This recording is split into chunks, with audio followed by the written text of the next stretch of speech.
The original Apple iPhone was the phone that revolutionized the whole market, and it was the first successful smartphone that was copied by every other phone company in the world. So, it's rather disappointing that the phone that was a pioneer in trends and technology is no longer considered innovative or cutting edge. Although Apple recently announced the Apple Vision Pro, which seems to be the best AR headset out there, what's up with the iPhones? Why do they keep the same design and features for several generations with almost no innovative change? It seems like Apple is just implementing what other smartphone companies have already pioneered in the smartphone industry and not bringing anything new to the table. So, let's take a closer look at why Apple is not innovative with iPhones, and what does it mean for us, the customers? Since the first iPhone was announced by Steve Jobs in 2007, the general public has been obsessed with the brand.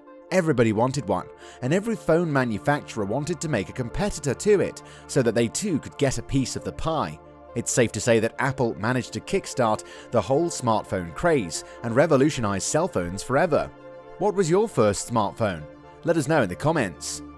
Smartphones have been evolving rapidly ever since, and in the next 10 years we've seen leaps in technology, with the most notable being the Samsung Galaxy S2, which offered extreme levels of daily usability, performance, and attention to detail for a fairly affordable price, and thus became the first serious threat to the iPhone lineup.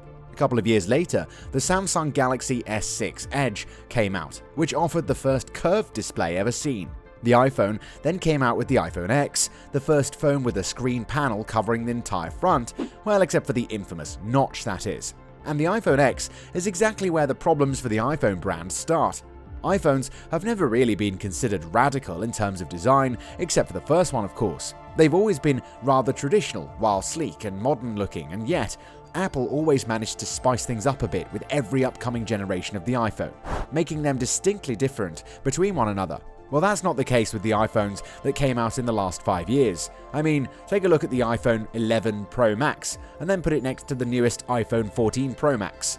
They're virtually identical, apart from the fact that the notch was replaced by the island. But still, that's 4 years of the same exact design being recycled over and over again, with only minor differences from generation to generation, which is pretty unexpected from a brand that's releasing new iPhones every year and having so many people around the world excited to see what will Apple introduce next. Oh, and not to mention the fact that there haven't been any crucial technological advancements made by Apple. I mean, take a look at the Samsung Galaxy Flip and Galaxy Fold model lineups. They're foldable phones that have been on the market for 3 generations already. And the iPhone is yet to answer Samsung with its revolutionary design. Why are iPhones so conservative nowadays? The primary reason behind Apple's unwillingness for changing the iPhone design is the fact that Tim Cook believes that changing it isn't necessary, and his current financial plans and predictions for the company seem to confirm this. Tim Cook's tenure as Apple's CEO has been spectacular, to say the least, especially if we consider the company's financial performance. Apple might not be the fastest growing company when measured by sales or earnings, as it's far too big for that, but its excellent stock performance has reflected Cook's ability to deploy invested capital with improving efficiency. Cook has also been a market trendsetter in other important ways. He has Apple repurchasing $90 billion of its shares annually, setting the pace for stock buybacks in the market. Tim Cook's tenure as Apple's CEO has been spectacular, to say the least, especially if we consider the company's financial performance. Tim Cook believes that the design of the iPhone should be changed minimally for maximal popularity. The current design is one of the most recognizable on the market currently, as its design is reminiscent of the iPhone 4, which is one of the best looking phones ever, with its sharp edges and elegant design, while also being radical enough for it to become a staple of modern phone designs itself. I mean, even though the design is more than 4 years old, it still looks fresh and beautiful. Unfortunately, there are also numerous problems with sticking to a uniform design for a long period. What problems could arise from Apple's unwillingness to change the iPhone formula significantly? Well, numerous problems follow this philosophy. First of all, Apple's buyers will eventually get bored with the design. No matter how beautiful iPhones are, and they are very beautiful, the fact that Apple doesn't even care about the key selling point of their phones is frankly quite repelling.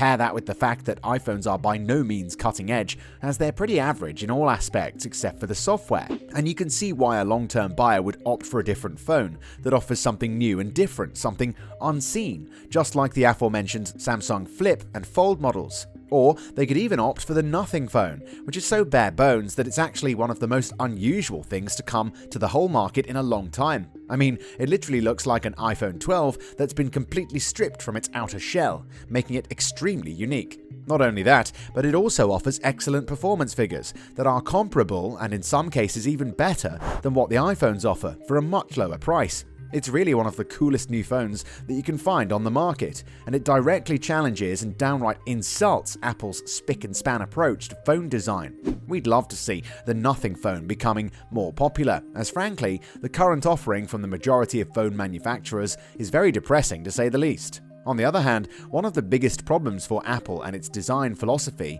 is that long-term buyers do not feel the need to replace their phones. They're almost indistinguishable looks-wise, and they also offer similar levels of performance. To top it off, they also offer the same iOS version, making the user experience virtually the same. The differences are so unnoticeable that even Eve Jobs, the daughter of Apple's CEO Steve Jobs, joked about it. And when the literal child of your archenemy openly mocks you and is getting support from your clientele, you know that you're doing something wrong.